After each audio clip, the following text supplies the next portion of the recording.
Hello everyone, Jai Hind and welcome to the platform of StudyIQIAS in English. In this session, we'll be talking about the crisis identity as well as geopolitics as well, because we'll be talking about Bnei Menashe exodus, or the people from this tribe who had been airlifted on 24th of April 2026. Yes, Israel had airlifted around 240 to 250 of Bnei Menashe members from India to Israel. At the same time, Israel has also signaled that there is a target of about 1,200 or 1,200 immigrants by the end of 2026 and also roughly about 6,000 by 2030. Now, this news has complete political as well as geopolitical implications that we have to see. So when it comes to Israel, so this is a part of Aliyah facilitation that had been intensified from the violence at Manipur, and ultimately Bnei Menashe tribe, they had been or they are at the center of the humanitarian as well as diplomatic storm that we are seeing. There are over 5,000 community members who had been displaced since the start of the Mete-Kuki conflict that have erupted in 2023.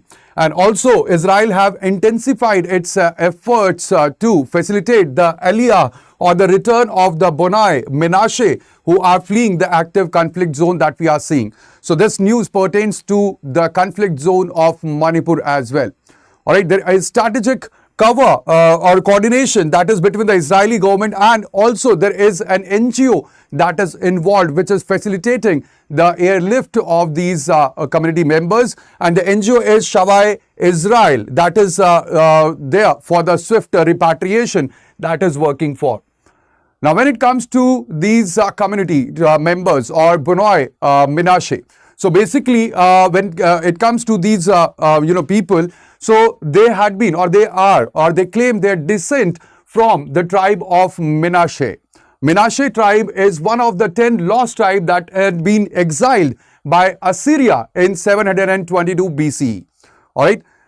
When it comes to the ethnic part of these tribes, so they are part of Kuki-Chen Mizo group of the Manipur as well as Mizoram, and their reversion to the Judaism, it began with the local leader's dream in 1951, and that had been formally recognized by the Sephardic chief rabbi in 2005.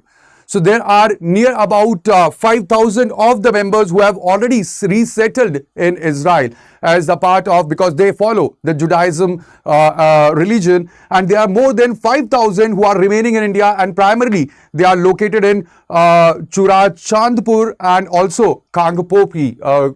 These are the region where these people had been or they are living right now. Now, when it comes to the complete framework of the return, so how it started. So it was in 1950 that Israeli law of return was enacted, and it had granted that every Jew had the right to immigrate to Israel. It was in 1950. Then in 1958, the law of return was amended, and it was extended to the spouses and even children and grandchildren of the Jews that they can return back to the Israel.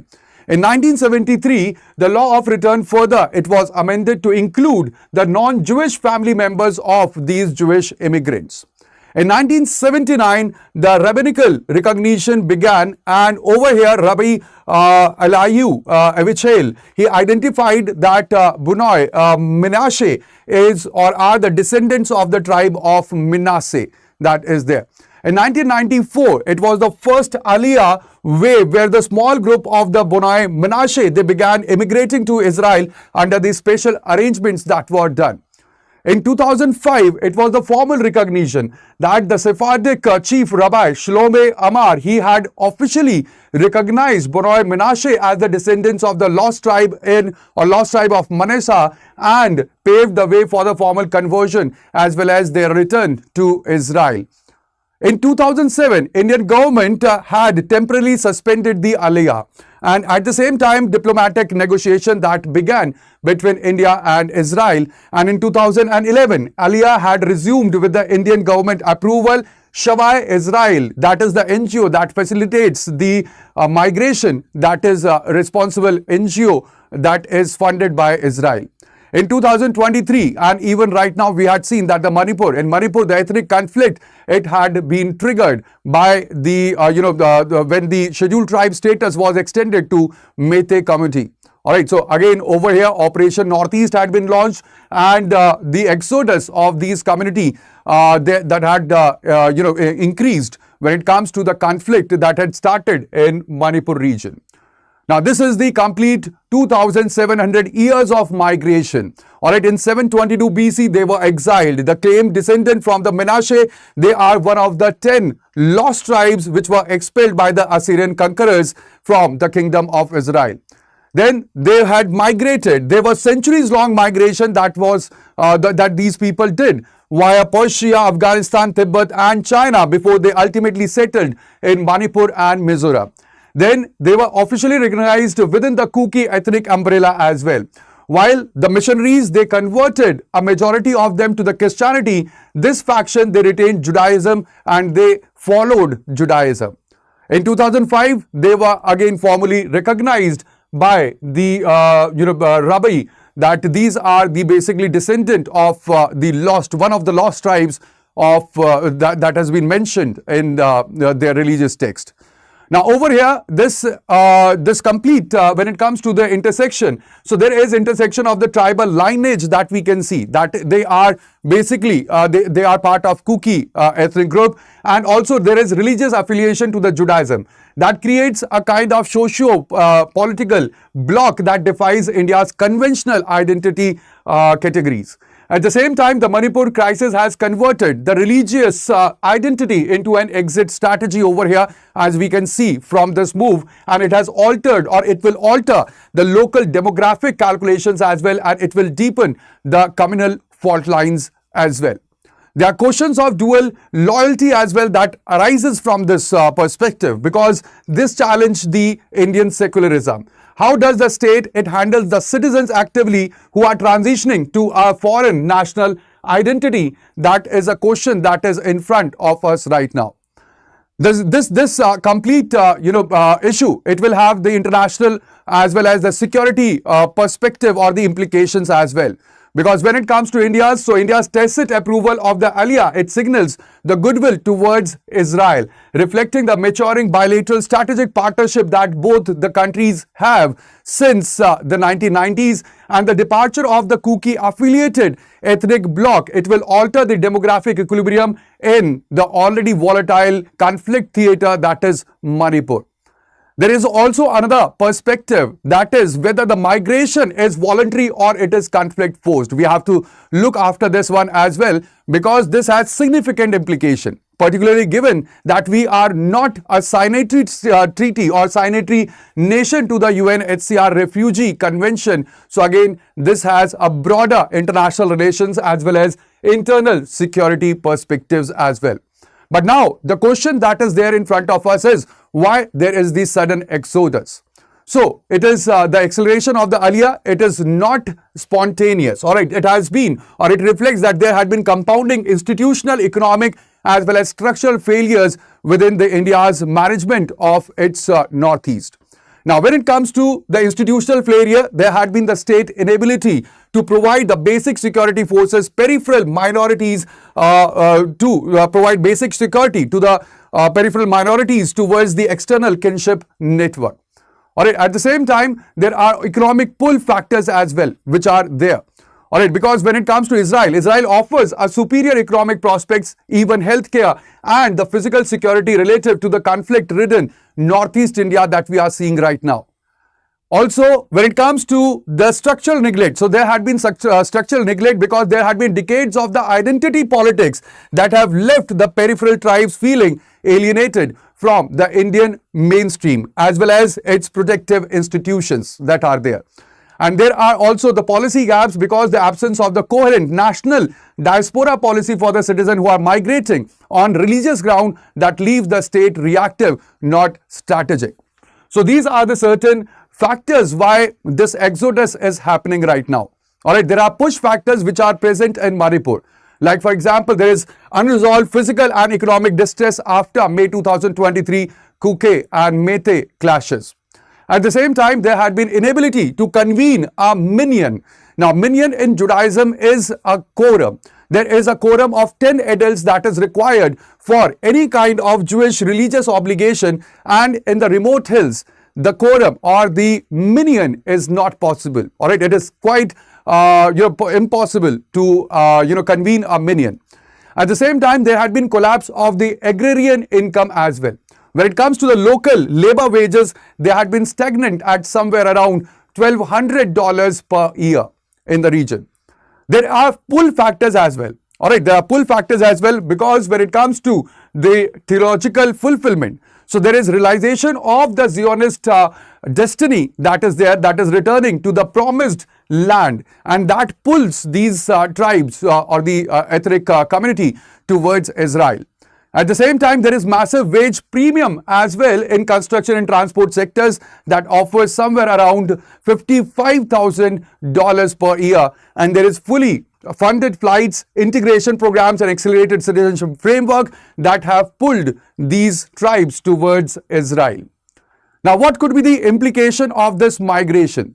The short-term implication could be there in Manipur, where there will be further thinning of the Kuki Zomi presence in the key district, and that it will risk enabling the Methi territorial consolidation in the contested areas. So this will completely reshape the conflict demographic map as well. There are long-term implications for India as well, because it sets a dangerous precedent for other communities who are claiming the foreign kinship.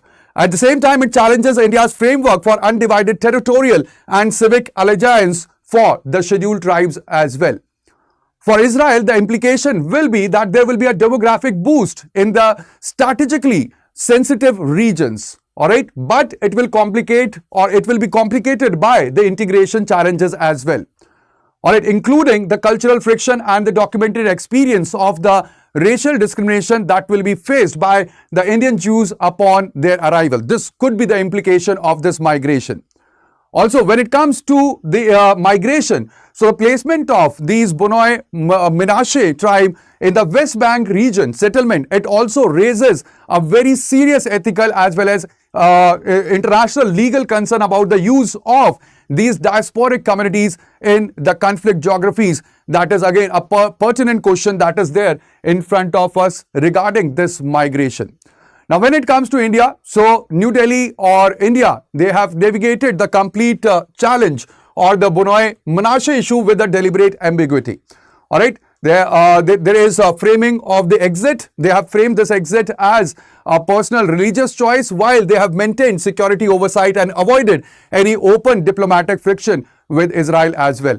There had been no objection policy where the Ministry of External Affairs, it treats the individual aliyah as a matter of the personal choice and the religious freedom. So they have avoided any kind of formal state-to-state entanglement as well. The second thing is the security vetting, where the intelligence agencies, they monitor the aliyah pipeline to ensure the route is not exploited by any anti-national elements, and even when it comes to the state level division. So the Manipur's Meitei group, they view the migration with suspicion, interpreting it as a strategy to attract international sympathy for the Kuki cause. So again, this is a balanced walk that India must move forward with.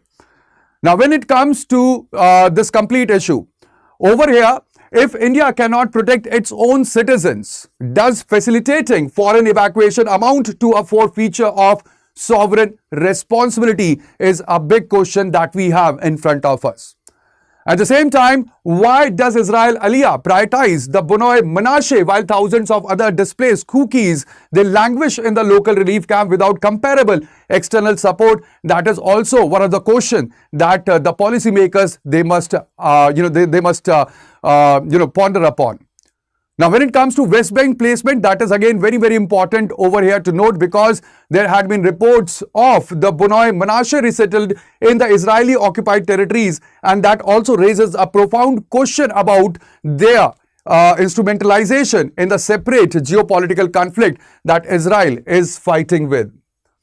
All right. Now, what could be the way ahead or the way forward, or what could be the policy recommendation?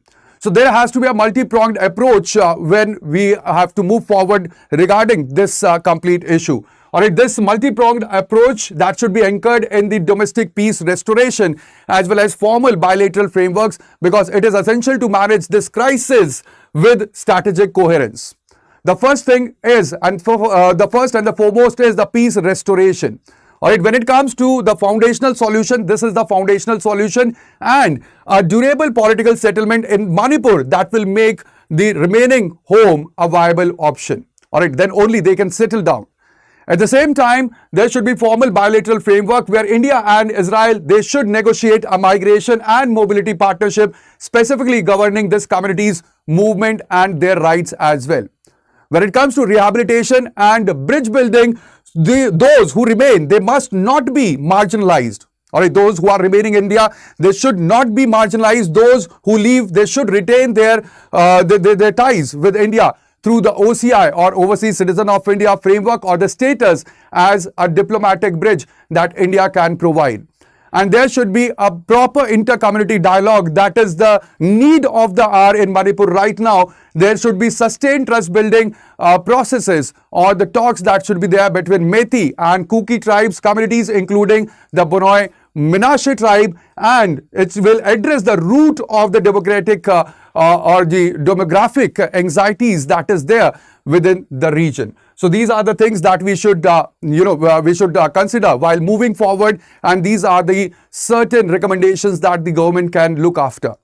Now, when it comes to the courses that are available on StudyIQ, if you are preparing for the UPSC or any of the state PSC, so we have this offer for you that all the courses are right now at 50% off, and also you are getting the double validity. So this is a limited period offer, and you can use the code BRSLive, and through this code you can enroll and you can gain 50% off along with double validity that is there. So these are the two important courses that we are running right now. These are the GS foundational courses for your UPSC 2027 and even for 2028. This batch is Resolution P2I batch, available in English as well as in bilingual and in Hindi medium. Again, I'm telling you, you can use the code BRSLive for the maximum discount, and the next classes or the next batch starts from 27th of April. So that would be all in this video. I hope that now you have a complete idea about the exodus as well as how it changes the demography of India, or especially the Northeast. So that would be all. Thank you very much, guys, for watching me over here. Thank you very much. Do not forget to like, share, even comment in the comment box, and also subscribe to our channel so that you do not miss any of the updates. Thank you. Bye-bye. Take care and Jai Hind.